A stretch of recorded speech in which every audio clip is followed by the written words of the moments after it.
Tak chcete mier alebo nechcete mier? Čo chcete? Je vašim prvoradným cieľom zatvoriť Putina? Asi áno. Keď vás počúvam, tak prvoradným cieľom slovenskej opozície nie je mier, ale zatvoriť Putina.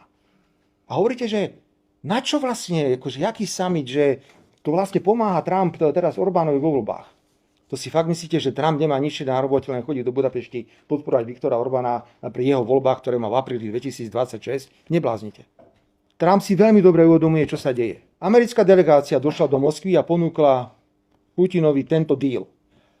Deal spočíval v tom, celý Donbas, celý Luhansk, Krym a Záporoží a Kersone zostanú tam tie línie, ako sú. Keď došiel Putin na Aliešku, tak sa spýtal Trumpa, je naozaj na stole tento deal? Na to povedal Putin, beriem, lebo Trump to potvrdil. Čo sa potom udialo? Trump povedal, ale ja teraz potrebujem čas. A išiel presviedčať Zelenského a Európsku úniu, ktorí povedali nie. A znovu sme tu, oni pochopili. Pochopil aj Trump, aj Putin, že ak do toho nechajú, aby do toho im lietávali ďalšie poruky, tak to budú vždy vyhodené do dohody. Vždy to tak jednoducho bolo.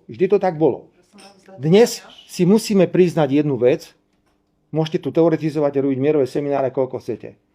Mier bez odozdania území, časti území, ktoré sú dnes na Ukrajine, nie je možný. Alebo máte iný nápad? Ideme nahádzať atomové zbrane na seba?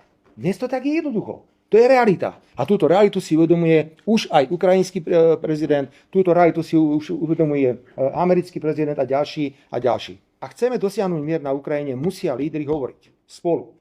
A nemôže byť cieľom Európskej únie zatvoriť Putina. Cieľom Európskej únie by malo dostať všetkých za jeden stôl a rokovať. Ale zdá sa mi, že vy ste pripravení ešte, veď nerobme summit. Na čo? Veď to je iba pre Orbána.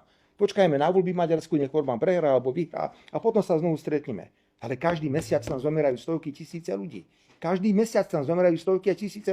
A to treba zastaviť. A to nezastavíte rečami o tom, že treba zadržať Putina.